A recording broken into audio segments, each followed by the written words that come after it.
This is Alan Bush with ADMIS with the Daily Financial Futures Forecast for Tuesday, September 22nd.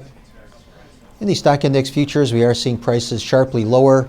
This is primarily due to weaker European equity markets. We did have one large auto manufacturer having apparently some legal problems, so that hurt the DAX index, which in turn hurt equity markets here in the U.S. Also now, over the last 4 or 5 days, we have had 4 Fed officials talking about the need to increase interest rates. Quite ironically, though, it was just last Thursday that the Fed held their meeting and decided not to raise rates. Now the rhetoric is being ramped up for a rate increase later this year from Fed officials. So this is another negative, at least in the short term, for stock index futures as Fed officials talk about a Fed funds rate hike.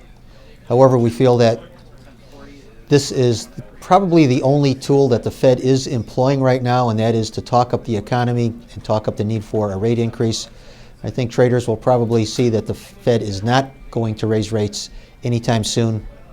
So from here, even though stock index futures are sharply lower, I think we can see at least a partial recovery today in the indices. Now, moving over into the currencies, the dollar index gaining yesterday, primarily due to these 4 Fed officials talking up the possibility of a rate increase before the end of the year.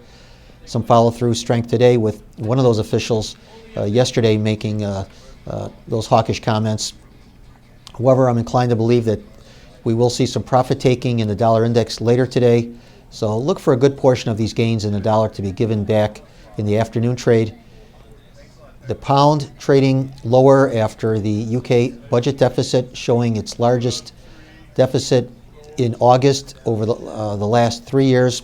Some flight to quality buying coming into the yen as stock index futures under pressure, and lower prices for the euro currency.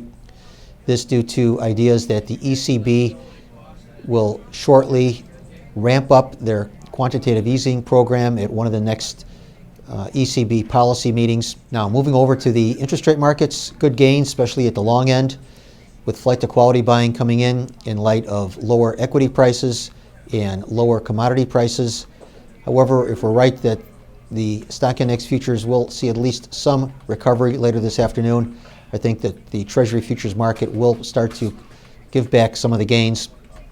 Longer term, though, the interest rate futures markets will probably hold up relatively well, with the U.S. economy not likely to show a lot of strength. In fact, we did have one report today, the Richmond Fed Manufacturing Index, coming in at a -5. The guess was for a +2.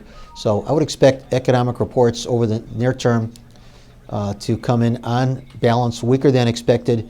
That should be supportive to treasuries, and we continue to believe that the Fed will not be raising rates this year. So good trading, everyone. And once again, remember, these are my opinions alone and are not the opinions of ADMIS or Archer Daniels Midland.